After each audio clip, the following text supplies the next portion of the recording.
Electricast. The wave is not separate from the ocean. It's not something other than the ocean.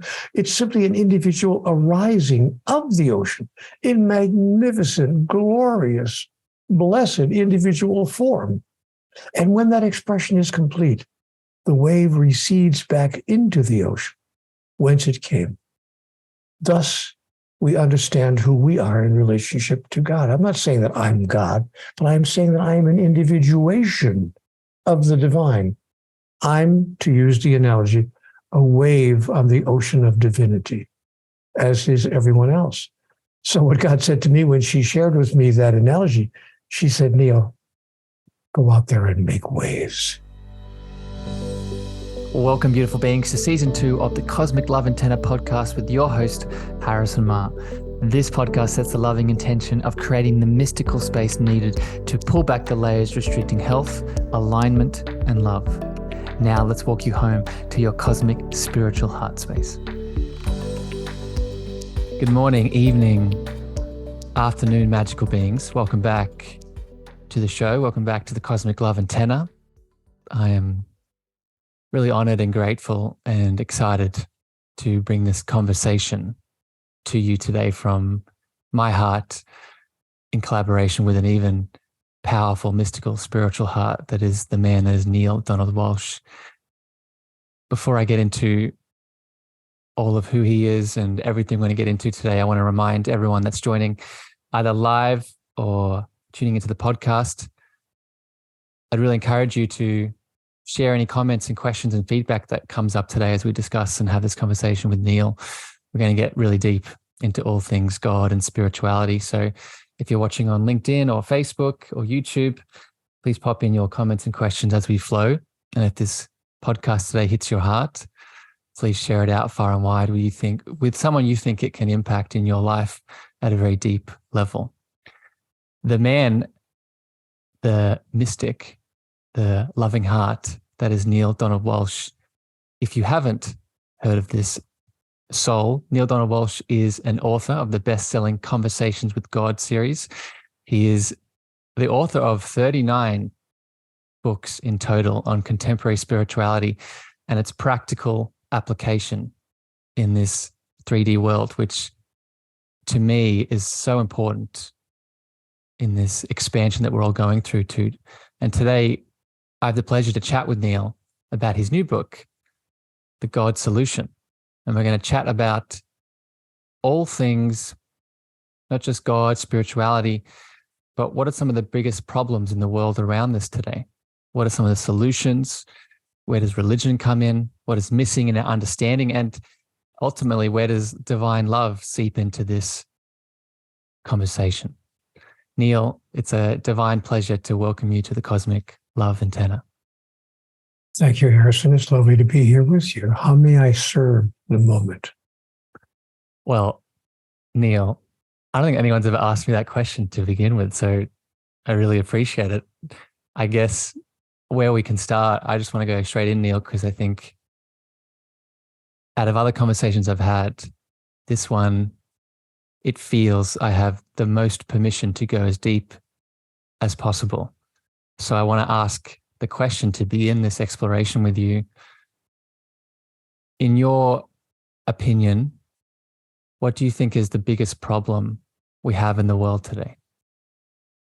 The biggest problem in the world today, as I observe it, is that most of the people in positions to do anything about it don't know what the biggest problem in the world today is. Chiefs of state, the heads of our world's major religions, the top brass in the world's major corporations, people of power and influence in the world don't seem to understand what the biggest problem in the world today is. So that is the biggest problem in the world today, that people don't understand what the biggest problem in the world today is. I can put the problem in one word for you and for all of those people who don't understand what it is. But I won't do that unless I'm asked to. Well, I think, Neale, I think I could probably guess. Probably starts with a G and ends with a D, or starts with an L and ends with an E. Am I close there at all? No, the biggest problem in the world today starts with an A and ends with an N. Give it to me. Alienation. Go deeper into that. Harrison, I'm going to be 80 years old soon. And I can tell you in my nearly 80 years, I have never experienced the level of alienation in the world at large that I'm experiencing in these days and times. Alienation, nation between nation, people of different races, people of different religions, people even of different age groups, people of different genders, people of different economic levels. You know, if you're different from me and don't agree with everything that I believe, if you belong to a different political party or whatever, I'm going to be alienated from you, and I may even express my alienation in ways that are hurtful and damaging, and even physically destructive. So I've never seen this level of alienation, Harrison. When I was a younger man, of course there were differences of opinion. People had always had differences, but I have never seen the level of animosity and negative energetic expression that I'm seeing these days. And that's why I say the biggest problem in the world is alienation. And the second biggest problem in the world is that most people in positions to do anything about it do not know the root cause of alienation. You know, they believe that the root cause of their alienation has to do with the differences that they experience with other people. You have a different skin color. You have a different religion. You have a different economic status. You belong to a different nation. But that really is not, in my awareness or in my experience, the true root cause of our alienation and of the animosity that comes up between us. What stops us? What stops us from being gentle and kind with each other? What causes us to imagine that the most appropriate way to deal with our differences is through animosity and verbal attack and even physical attack? And I don't really see, not to go on forever and ever, Harrison, but my last sentence on that topic would be, I don't really see people who are in those positions of power, chiefs of state, heads of our world's religions, the top people in our world's corporations. I don't see people in those positions of influence and power addressing the root cause of our response to our alienation. Yeah. Well, Neale, I think anyone tuning in or watching live today would not disagree with your analysis. And on this show, Neale, you're not aware of this, but people have tuned in for different episodes. One of the big themes I speak about here is making the unconscious conscious, right? Bringing our internal, I refer to it as our lantern of love, our loving awareness into that which is unconscious inside of us to consciously shift it and change it. And the reason I bring that up, Neale, is when I look at those leaders that you speak about, I see them as hurt little children, right? I see them as souls that, while their actions should never be justified and they need to take responsibility and things need to change, obviously, there is a lot of unconscious projection going on, right? There's a lot of internal shadows being suppressed, right? So I guess what this leads to here, Neale, that I want to ask you, where does God come into this? Where does this loving presence come in as a solution possibly for this?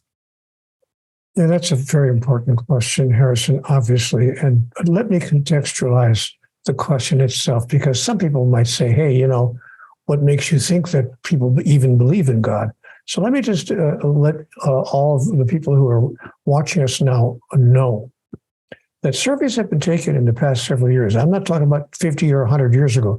I mean, in the past 10 years and in the past 5 years, anthropologists have taken surveys in virtually every nation on the planet. It's a one-question survey. Single question. Do you believe in a higher power? Mm. Most people are shocked to find out that, in fact, the results of that survey show that 8 out of 10 people on the planet, from culture to culture, from nation to nation, from economic group to economic group, from race to race, that 8 out of 10 people on this planet believe in a higher power. So we all agree that there is something more going on here than meets the eye, if you please. Yeah. The challenge is that we can't agree on what that higher power is, what, if anything, it wants, what, if anything, it does if it does not get what it wants, and if it really does exist, why it doesn't do something about the mess that the world is in today. And no one is addressing those questions. I don't see any chief of state. I don't see any president, any prime minister, anyone who's any king, any royalty. I don't see anyone who's heading any nation addressing that question. Sadly, I don't even see any head of a world religion addressing that question head on. So I think we need to take a look at that. If there really is a higher power, why isn't, well, let's call it God for lack of a better word. If there really is a God, why isn't this essence, this entity, doing something about what a horrible situation we are now finding ourselves in, economically, ecologically, politically, socially, and spiritually on this planet? Yeah. I want to dive into this why, Neale, but before I do, I just want to acknowledge, and I want to get your thoughts on this. I don't think it's just all these different groups agreeing on what God is. I think it's also, and I want to get your opinions on this, it's also where God is. So, for example, I grew up, and I've shared this many times on the podcast, I grew up in the Catholic faith, and I was taught that my Catholic God was a man with a very big beard on a cloud externally outside of me. And while the what was definitely there was a lot of confusion created around little Harry trying to understand what that is, I think the thing that perpetuated a lot of the trauma and the fear and the tension was the location of God.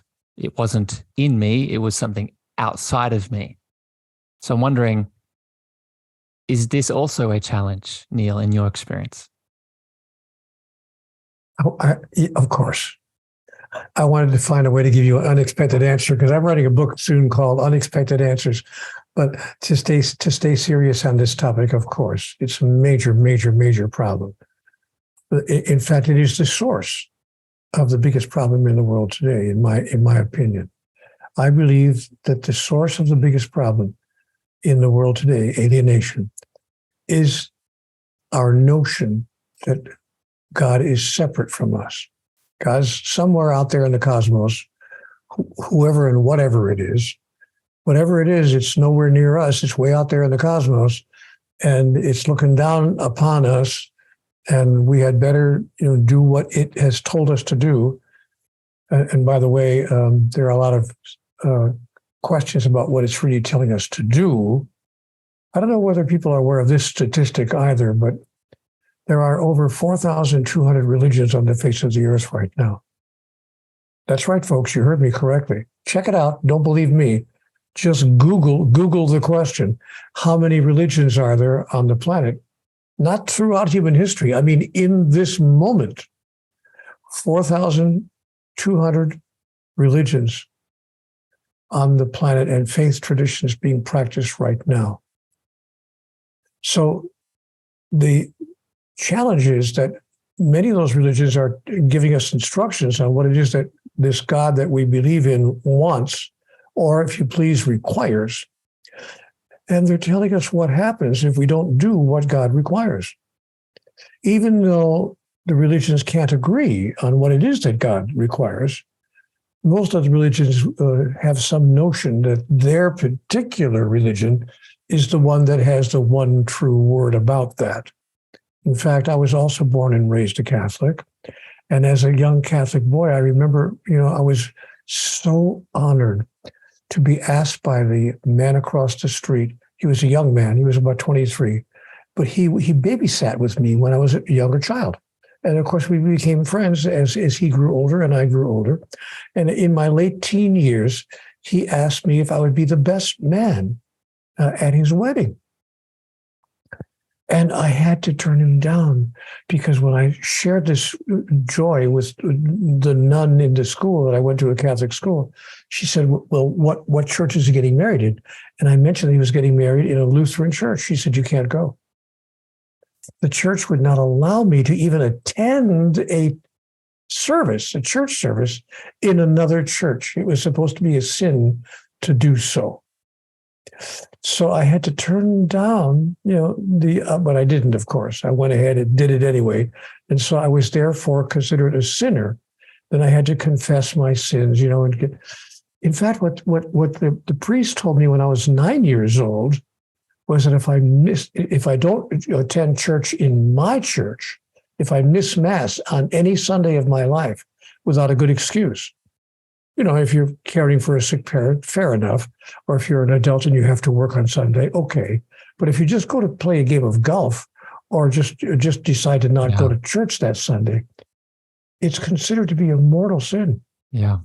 That is, the priest was telling me, Neale, if you miss Mass on Sunday without a good excuse, it better be a good excuse. If you just don't go to church and you get hit by a car on Monday, God forbid, and you should die, you will go straight to hell. Yeah. I'm talking about everlasting torture and damnation in the fires of hell for missing church one Sunday. Yeah. Now, there's a church, there's a religion, if you please, that uses fear as a magnet to get people to go to church. I want to dive into this, Neale, because we're bringing it up, and this is so important. Better be careful because you're going to go to hell. Yeah. So I just want to welcome, before we get into it, I want to welcome Jacqueline, our mutual friend, Jacqueline Way, is joining us on LinkedIn. She's watching this conversation. Catherine and Cliff, thank you for joining the broadcast. If you have any questions, comments, either on LinkedIn or Facebook today that pop up for Neale and I, please pop them in. I'd love to add them into the chat. Neale, I want to go into this fear within the religious institutions because I have a theory that I want to pass by you and see how you feel about it, because I think this is a part, in my opinion, of the God solution. And it's this understanding that the deeper I go into my spiritual journey and my relationship with different religious groups and communities and ideologies, something I'm starting to notice is at the root of all of the religious ideologies I've found, there are these beautiful mystical foundations of love and unity and spiritual connection and awakening. However, as we start to go up on those layers of those different ideologies, you spoke about all the different groups with the number that you gave. Each of these different groups has these layers of fear consciousness on top of the mystical roots of that religion. So this is what I want to get your thoughts on, Neale. Is it the religious foundations and institutions that are the challenge, or is it the man-made fear consciousness that is propagated as dogma throughout it? Well, it's both, because religions are not a standalone experience. They're headed by human beings. And so really, it's both. It's not one or the other. The human beings who are at the top levels of the world's religions are simply instilling by allowing fear to be running rampant in the members of that religion, by allowing fear to be a major aspect, fear of God, fear of God's judgment, fear of God's punishment, fear of God itself, by not denouncing, by not relinquishing, by not rejecting any thought that God would ever do anything bad to any of us for any reason whatsoever. By not doing so, the answer to your question is both. It's the world's religions, and it's the fear that people carry inside of them, that the world's religions have not removed through dogmatic teachings that tell us the truth about God. Yeah. I've said for many years now that I'm not anti-religious. I agree with you. I agree with your assessment that the world's religions have at their root wonderful spiritual insights, deep spiritual understandings, and astonishing spiritual clarity. There's no question about that, or they wouldn't have lasted as many years as they've lasted. So people really gravitate toward that wisdom, and they embrace the wisdom that they find at the root of most of the world's religions. All we have to do is get rid of the aspects of religions that are not serving us. The challenge with the world's religions is not that they don't have wonderful teachings and great insight and great wisdom. The challenge with the world's religions is they are simply incomplete. Yeah.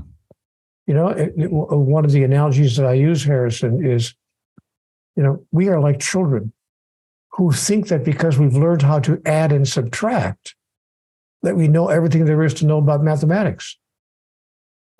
So, but there's more to mathematics than adding and subtracting. And sooner or later we realize, oh my gosh, there's long division. Oh my gosh, there's multiplication. Oh my gosh, there's algebra. Oh my heavens, there's geometry. Oh goodness, there's higher math. Oh my gosh.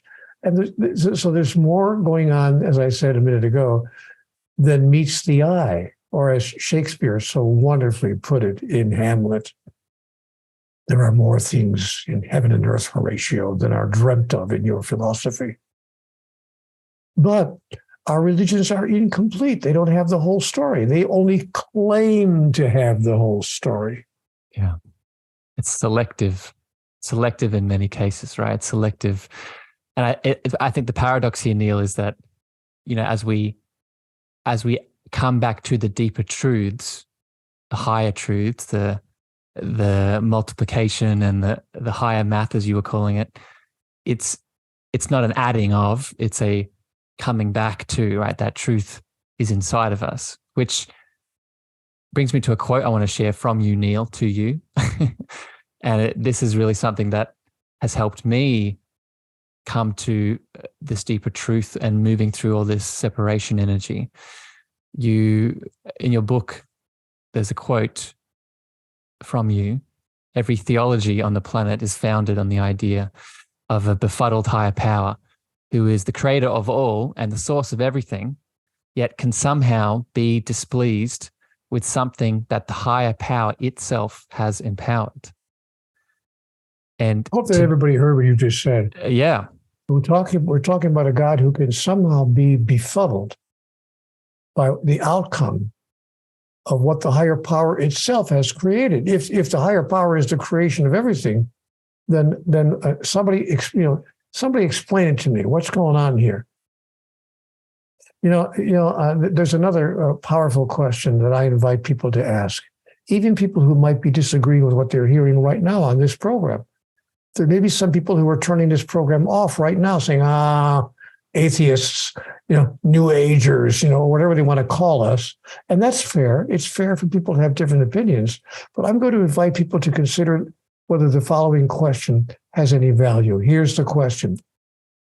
Is it possible, just possible, that there's something we don't fully understand here about God, about life, and about each other, the understanding of which would change everything?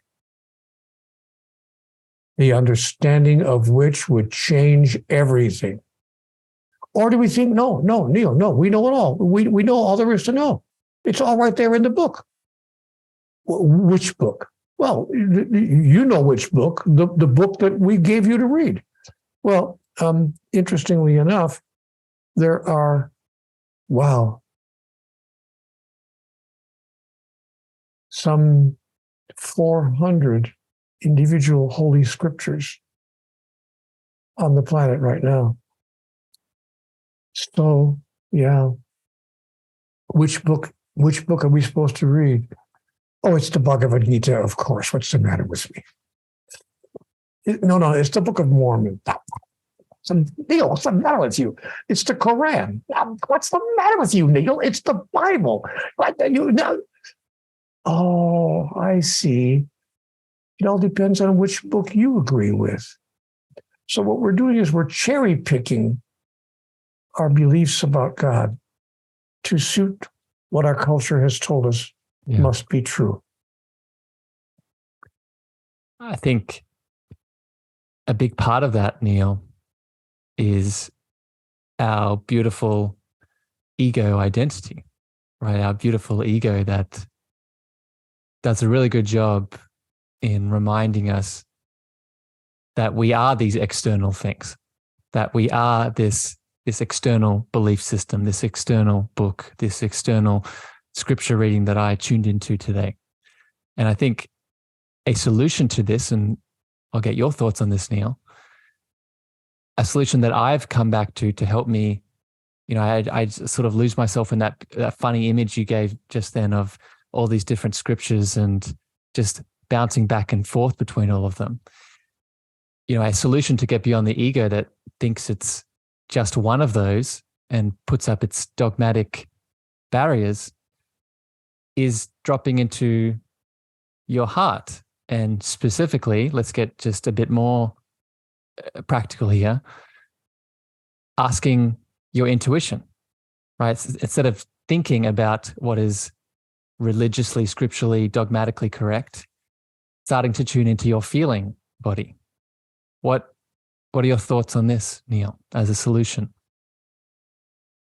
Well, again, I agree with every word you've just spoken. Who could disagree?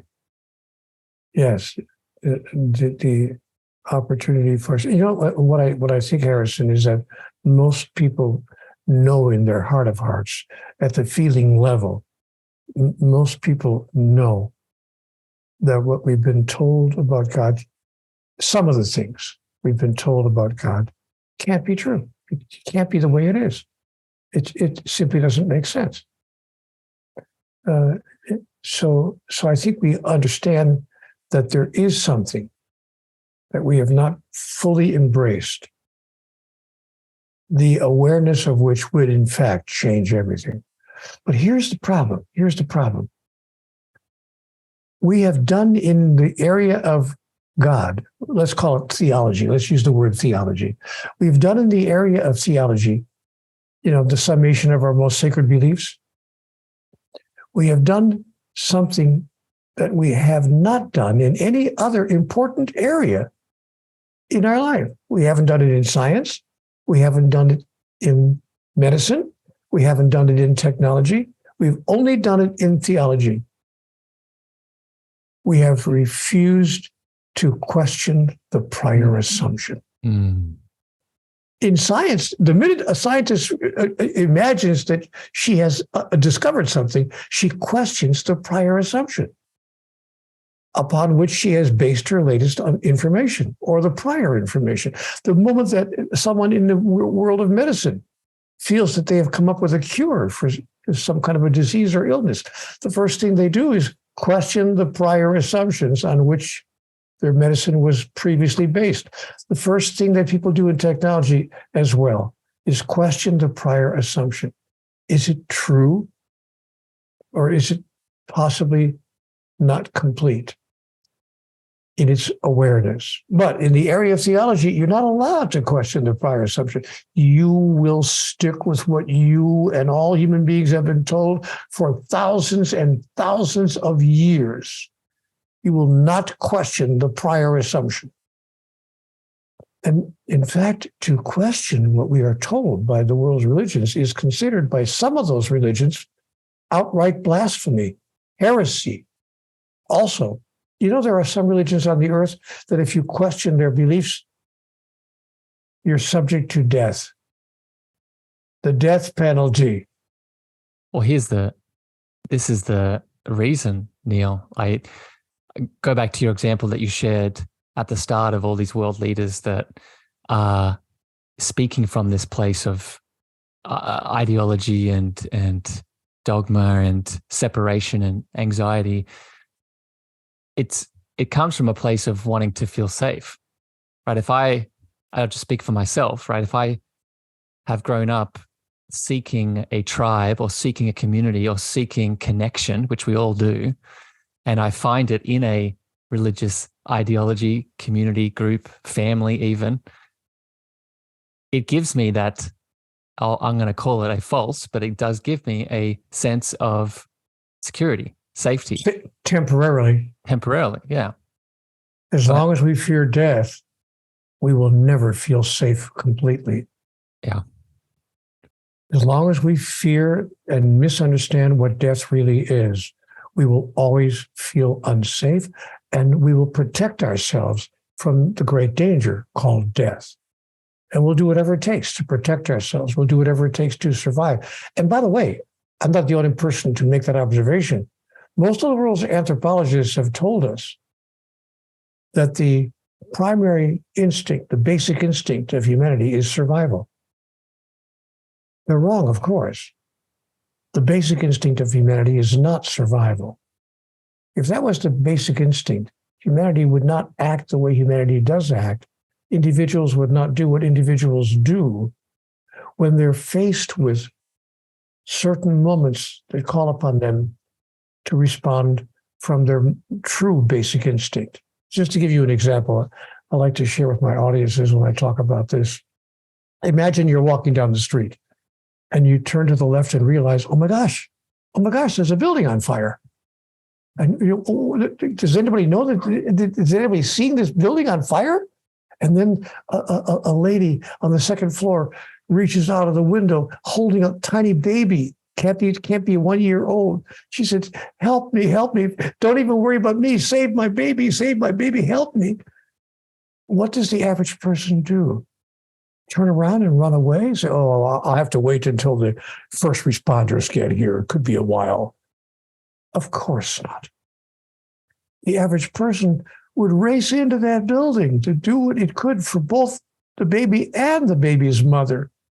And they would do that without thinking, because the fundamental instinct of humanity is the expression of divinity, not survival. The question on a person's mind at moments like that is not whether I will continue living, but how. Mm. Not whether I will have 20 more minutes or 20 more years on the planet, but what will that look like? And what will that say to me about me? But if we are afraid of death, if we think that death is the cessation of everything, the end of our story, the end of our individual experience of who we are, then we may, in fact, be paralyzed, even in moments like that. But what happens, thank goodness, for most people, in moments like that when the chips are down. By the way, there was this wonderful story that made all the newspapers about 3 or 4 years ago. This is not a made up example. There was a little child who fell onto the tracks at the New York subway station in New York City. And a man, people, of course, were horrified that this little toddler tumbled and fell off the platform onto the tracks of the oncoming subway, just as they could hear the subway train roaring into the station.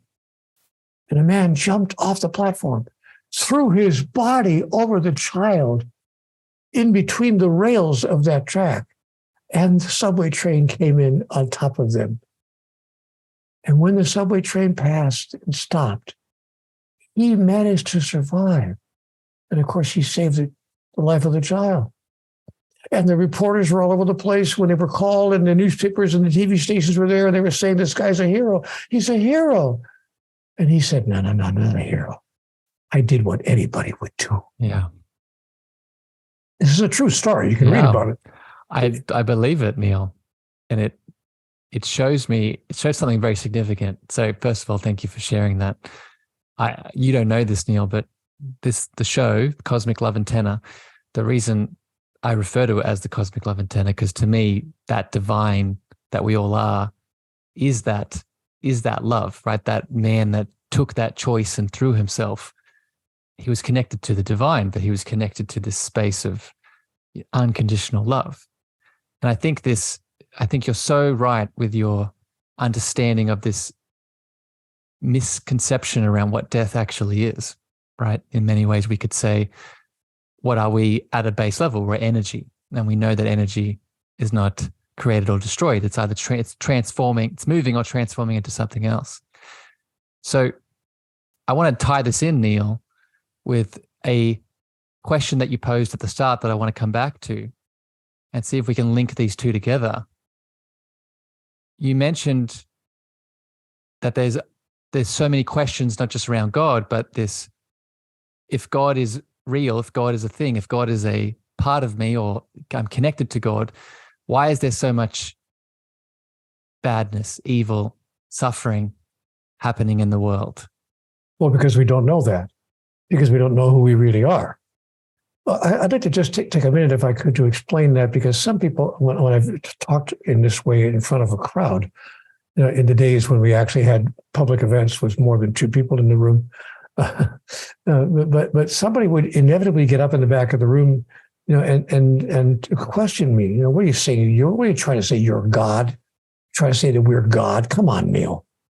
And I have to explain to them, wait a minute, whoa, wait. The relationship between you and God is the same as the relationship between a wave and the ocean, to use an analogy. The wave is not separate from the ocean. It's not something other than the ocean. It's simply an individual arising of the ocean in magnificent, glorious, blessed individual form. And when that expression is complete, the wave recedes back into the ocean, whence it came. Thus, we understand who we are in relationship to God. I'm not saying that I'm God, but I'm saying that I am an individuation of the divine. I'm, to use the analogy, a wave on the ocean of divinity, as is everyone else. So what God said to me when she shared with me that analogy, she said, Neale, go out there and make waves. Yeah. I love it.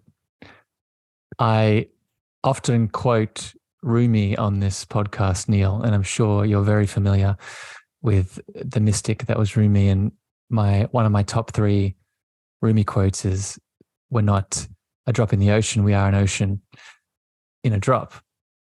And I think the image of the ocean vastness expanding into unique individuations, into waves, is a beautiful descriptor of it.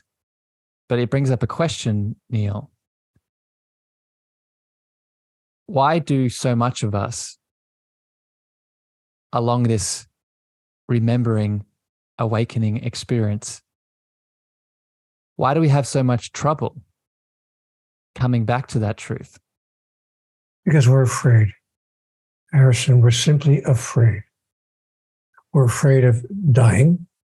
We're afraid of every other outcome that's less than death, but could be equally torturous or damaging. We're afraid of being late for work, for heaven's sake. We're afraid of missing the subway. Talking about subways, we're afraid of everything. We live in fear, and because we don't know who we really are. And I would like to think that human beings could come to a new place, a new way of living their life, without having to go through hell in order to get to heaven. That's a wonderful statement that God made to me in conversations with God. He said, Neale, you don't have to go through hell to get to heaven. I know you think you do, but you don't have to go through hell to get to heaven. So what I have done is I've just set fear aside. There's a wonderful acronym for fear that is used in some New Age places. Feeling, excited and ready is my acronym. Oh, I love it. Yeah. Some say false evidence appearing real. That's the one I've used. Yeah. My favorite one is feeling excited and ready. I love that. Yeah, because that's I remember when I was like, it's a total reframing. It's like when I was 9 years old and I was standing in line to get on the roller coaster at the county fair, and I had my 25 cents for my ticket, and I heard all the kids screaming and hollering in fear, and I thought, do I really want to get on the roller coaster? Oh my God, they're all screaming in fear. But I gave the guy my quarter anyway. Give me the ticket. I'm getting on the roller coaster because I was feeling excited and ready. I love it. I'm going to have to steal that from you, Neale, and definitely. And of course, you know the other acronym for fear: F everything and run. That one has less results, I feel. Yeah, Neale, I want to share something. I want to share something with you in relation to this this fear component, and I just want to make sure people hear this. You know, fear. I think one of the reasons fear is so hard to overcome is, I know in my journey, I've made it out to be this big thing that is insurmountable. But that's not what Neale is saying. Neale, and I would say that it's a moment by moment choice that we can choose to step into, right? But Neale, an affirmation that I use that I want to share with you in relation to this sort of stepping through or beyond or past the fear in the moment is, I often place my hands on my heart in that moment of fear, and I ask and express the affirmation, what would love do? What would it look like if in this moment, instead of fear, I made a choice not just from my heart, but from an embodiment of love? What are your thoughts? Let me offer a thought since you asked me. I want to make it clear to people who are watching us now that, in my opinion at least, fear and love are not opposites. It's not like fear's over here and love's over here and they're opposites. Fear is an expression of love. If we didn't love ourselves, we wouldn't fear dying. If we didn't love anything, we wouldn't fear losing it or not having it. We therefore know that fear is an expression of love. So when I put my hand on my heart, I don't necessarily ask, what would love do? Now, it's a great question, but I reframe the question. If I could change what love is now doing, love is fearing. Fear is an expression of love. If I didn't love spaghetti, I wouldn't be afraid of never having it again for the rest of my life. I wouldn't give a damn one way or the other. But I put my hand on my heart and I say, in what way can I expand my expression of love to alter the energetic that we call fear into the energetic that we call strength, courage, awareness, and okayness with what is now going on. You know, Harrison, I don't know whether all of your viewers are aware of it, but I, in my life, wound up spending a year of my life on the sidewalk. I mean, I was what we say I was homeless. I was what we call in America a street person. That is, I woke up every day after sleeping on the concrete. I woke up every morning without a nickel in my pocket, not knowing whether I'd ever eat that day, holding my hand out to people on the street, saying anything would help, anything would help. And living that way for a solid year of my life. How it happened doesn't matter. It's just a circumstance, situations that produce such an outcome. But I lived on the street for a year of my life. You really don't know what it's like to have absolutely nothing at all. I mean, it's raining, it's pouring, or it's the middle of the coldest month of the year. And you're freezing on the ground, trying to get a little bit of sleep on the ground. And then the rains come to make matters worse. And you can't get out of the weather. And then if you do manage to get a few pesos or a few dollars or a few euros from somebody on the street, enough to buy a little bit to eat, then you have to figure out where you're going to go to the bathroom. And so you have to sneak into the back of restaurants. because the managers see you with your unwashed hair, and they can smell you a mile away. You haven't had a shower or a bath in months, and they rush over to you. No, so out, not in here. Because what they've experienced is that homeless people often go into places like that, restaurants, and they start going from table to table to see if they can, rustle up a few dollars.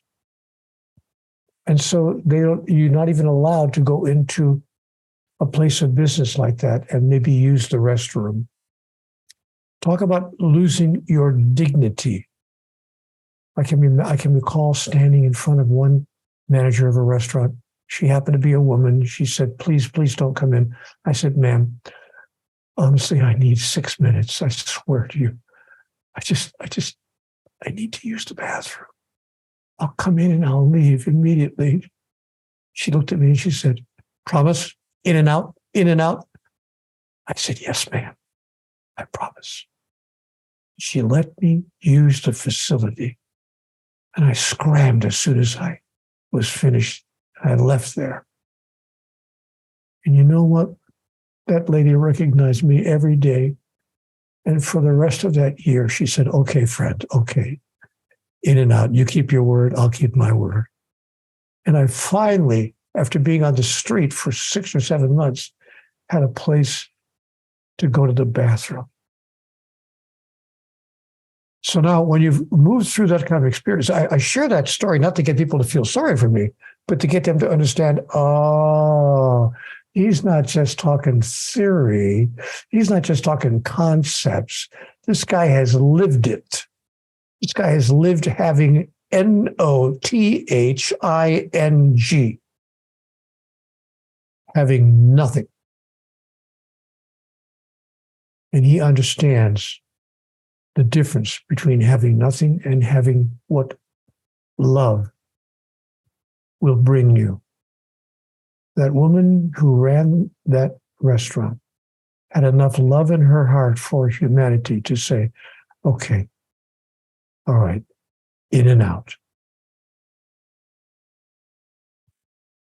Neale, so firstly, thank you for sharing that beautiful story. And it actually highlights something else very significant and important that I want to pull out and reflect back to you. Not just that divine love that she showed you, but for you on your personal journey, it also highlights the role of our pain, our shadows coming up to help us awaken deeper. And I want to share something with you, a story back to you here, Neale, and get your thoughts on this. And it's also a way for me to thank you in a way.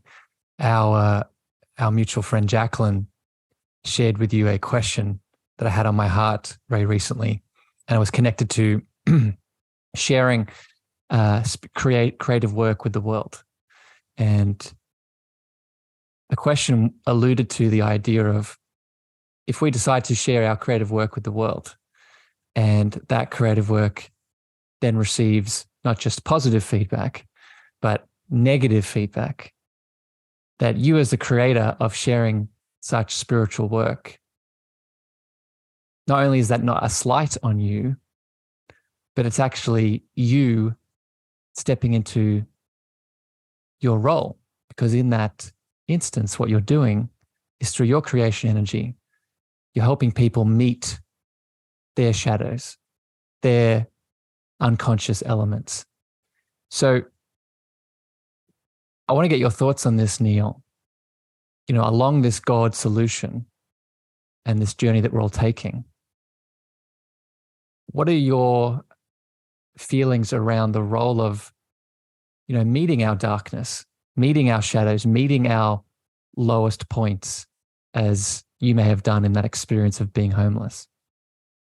I'd like to reflect my thought that it's not my understanding that we have a role to play in life. I was not given a role to play. God did not say, somewhere in the by and by, and then, Neale, I want you to go down there and write a series of books and, touch people's lives and give people back to themselves, et cetera, et cetera. So I don't want, because the danger of thinking that there's a role we have to play is that we then start searching for what that role is. I mean, we walk through our life, we might spend years thinking to ourselves, why would God have a purpose for me and then not tell me what it is? What kind of a deity would do that? I mean, can you see God up there going, I got it. Let's make sure that Michael understands he's got a terrific role to play, but don't tell him what the role is. Let's just let him suffer for about 35 years trying to figure it out all by himself. Look at him down there, how frustrated he is. That's not the God we have. And God says to us, play any role that pleases you. But be sure that what pleases you does not injure, hurt, damage, or harm another. If you can live by that simple rule, or as one of my friends said a few years ago, do unto others as you would have it done unto you. If you're willing to live by that one simple rule, then allow yourself to choose the role that feels best for you. You can be a plumber in Cincinnati. You don't have to be writing best-selling books. One role isn't somehow more elevated or better than another. I use the example of a plumber because I had a guy. He came to my house a few years ago. He was under the sink, fixing some plumbing problems we had in the kitchen. There was water all over the place. We didn't know what was going on. He came in, and he was under that sink, for about 25 or 30 minutes, trying to work it out and figure it out, and he got it fixed. But he was in such a good mood. And he was whistling and humming a little song, and he was so kind to my wife and I. I never met a guy who was more kind to a total stranger. He was just a gentle person. And I said, wow, you really like what you do, don't you? He said, of course I do. He said, I've been given a talent to help people when they really need help. If you don't think that you really need help, have a plumbing problem one day, and you'll find out what that's about. So he said, I've been given the talent and the ability and the skill to help people when they really need a little assistance. And who wouldn't want to spend their whole day doing that? And then I realized, wow, you know what's interesting? You know what's fun to contemplate? We're all helping each other.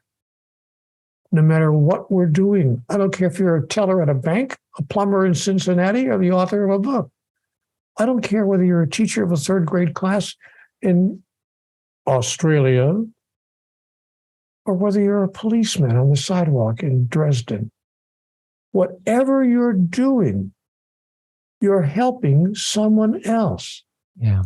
And if you see it that way and inject it with all the love in your heart, wow. Yeah. Be careful, because your life will never be the same. Yeah. It's often that injection of love too, Neale, that is what helps you shine the most in the thing that you're doing, right? I'm so happy that you've brought up this sort of purpose and role conversation, because I could not agree more. I feel that the inspired action that you decide to take, in this example, the action being the different position, work, career that you decide to do, it spills out of a primary reconnection to that source inside, or that presence inside. Which brings me to one of the last questions I want to throw at you here, Neale. Over the last couple of years and world events that have played out at a global scale, we've seen a lot that has moved through the collective. And when I sit with this God solution, a lot of the ideas that you've presented in your beautiful book and a lot of what we've discussed today, I can't help but want to apply this solution to these events that are shifting and changing all the time. So my question for you, Neale, is when you sit with this God solution and this reawakening and remembering, what do you see? What do you predict us as a collective sort of stepping into? Let's first talk about what the actual God solution is, because we've been Please. talking all around it for the past 45 minutes. Please.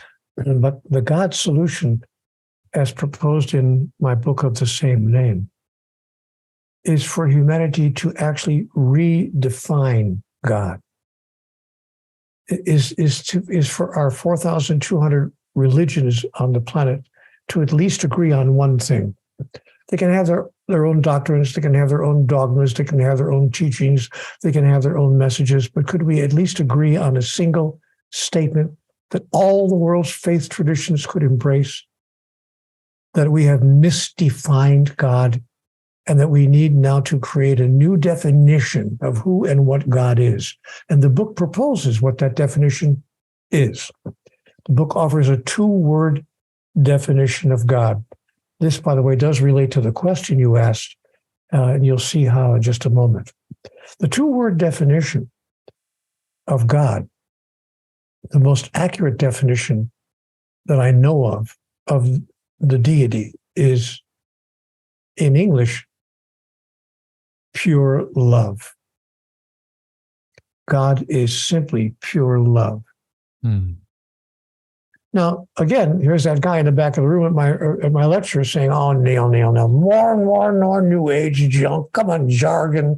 God, everybody knows. I've been listening to you for 20 minutes for you to tell me that God is love. Wow, what a great revelation. We already know that. All the world's religions agree on that." And I have to say to my friend, whoa, I have to say to my friend, wait a minute. That's not what I said. I didn't say that God is love. I said God is pure love. Now my friend in the back of the room will say, "Oh, what's the difference?" The difference is that pure love needs, expects, requires, and demands nothing in return. We can't even imagine a God like that. The God we've created needs and demands, expects something in return. We're supposed to love God with all our heart. We're supposed to obey God with every action. We're supposed to not do anything that God does not want us to do. We have this whole list of things that we're supposed to do in order to please God and not anger God. So we've imagined that God is a loving entity, for sure. God loves us, but God also will judge us. And if we are judged to have offended God, God will then condemn us and punish us. Wow. Now, why is that important? I mean, so what? People say, "Oh, Neale, so what?" People do believe that, but I mean, why does it matter? It matters because we have been acting with each other the way we imagine that God acts with us. That is, we have decided that if it's good enough for God, it's good enough for us. So how about if we, in fact, judge, condemn, and punish each other? Because this is a heavenly behavior. But what if we pull the rug out from under the idea of a God who is judging, condemning, and punishing? Now, what justification do we have to act in that way with each other? And that's the God solution, to decide that the essence of who you are is identical to the essence of what God is. The wave is not something other than the ocean. It's simply an individual expression of the ocean. So the part of you that is divine is called as well pure love. Now, supposing you chose to inject that idea and that expression of love into everything that you think and say and do throughout the days and times of your life. Harrison, we can't even love the person on the pillow next to us that way. Much less the person across the street. much less the person around the world. We don't even know how to love the person we say we are totally in love with in a way that needs, requires, expects, demands, and hopes for nothing in return. But that's what pure love is. Pure love says, my greatest joy is the expression of who I am, not the receiving of what that brings me. And the only way one could experience in this lifetime, at least the only way me, because I was a very stubborn person, I had to live through a year on the sidewalk to realize that I don't need, require, and demand anything in order to be perfectly happy and in order to express my joy in myself and my joy in life, and in order to give people back to themselves. And so we don't have to go through terrible, terrible, horrible life events to come to that awareness. We simply have to tune into programs like this. Like the show you're doing right now, which is sharing with people an extraordinary message. Folks, you are the essence of pure love. Simply decide to express that no matter what comes back to you in return. Neale, I want to share some gratitude for you. So firstly, thank you for that beautiful expression. And, just holding that on your heart as we step forward as a collective is enough in itself. But I want to share some gratitude, for the life that you've lived and the books that you've authored. That teaching, it's such a big part of this show and the work that I do in the world. And to hear it so passionately expressed and embodied through you, it just inspires me from an individual level to take that on even more as a purpose and a inspiration for others. I need to let people know that I do not think that this is embodied through me. I'm picking up a phrase you just used, to see it embodied through you. You said to me, Harrison, it's not embodied through me. I'm still on the journey. I'm still moving there. I am not an embodiment of pure love. But you know what's wonderful?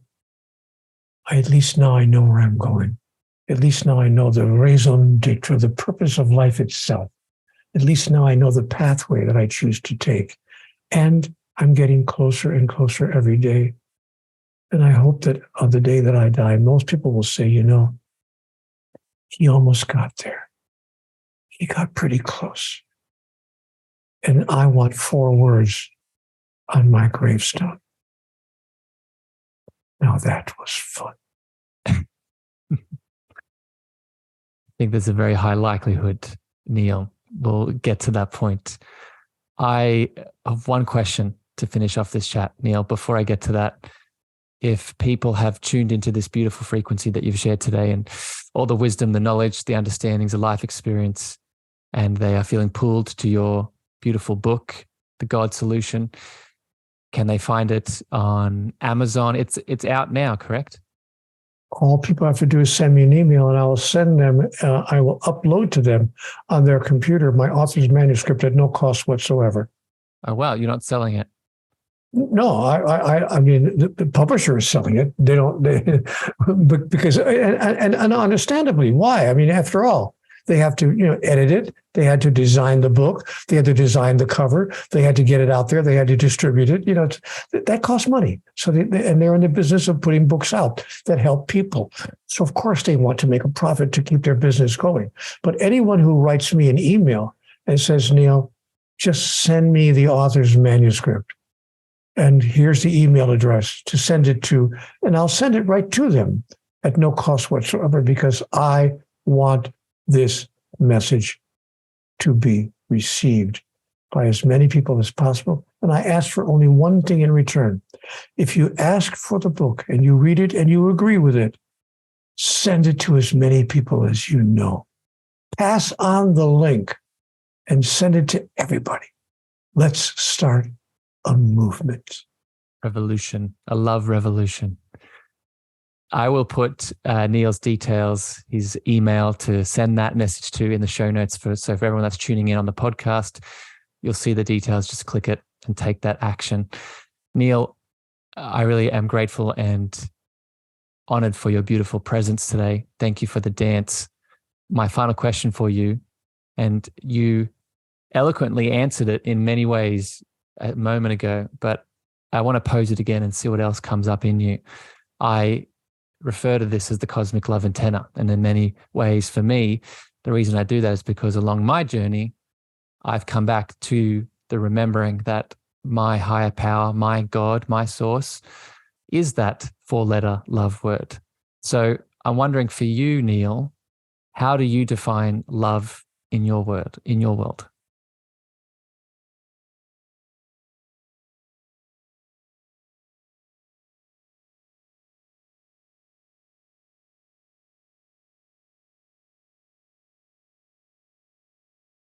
Kindness.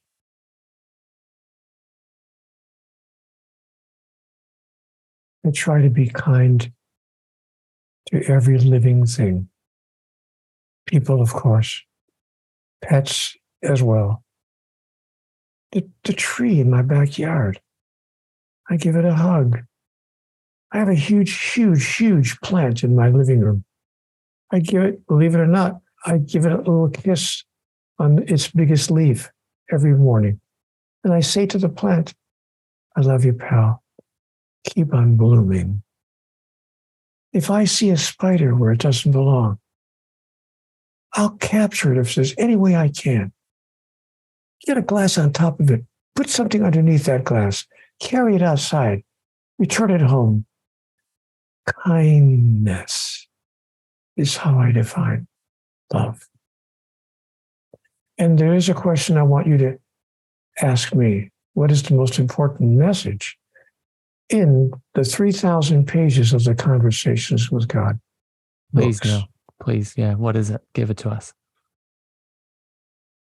I ask God, what does it take to make life work? What is it that I don't understand? And she said, Neale, it's so simple. It's so easy. You think your life is about you, and your life has nothing to do with you. Your life is about everyone whose life you touch and the way in which you touch it. Yet when you experience and express that truth, you will discover that even the largest sense, your life is about you. Not about little you, but about big you. Because guess what, Neale? There's only one of us in the room.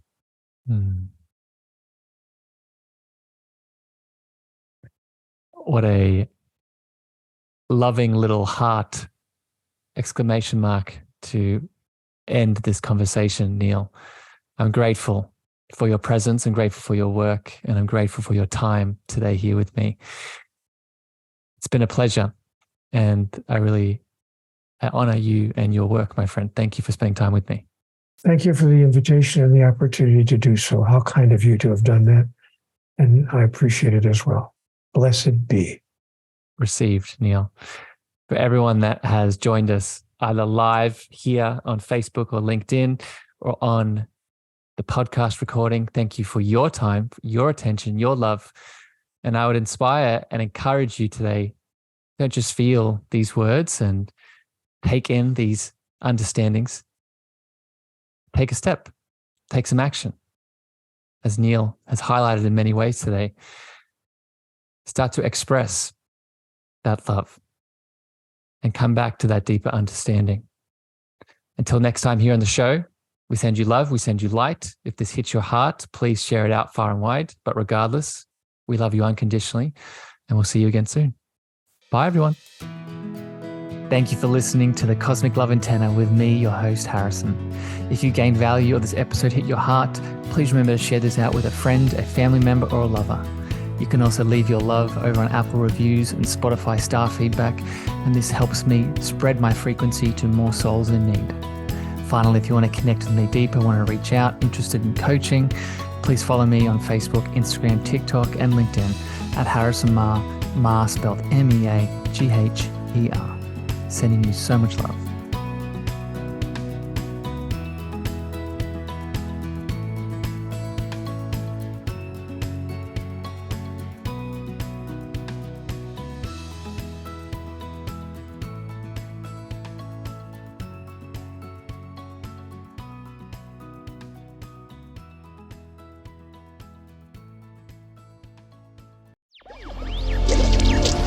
Electricast.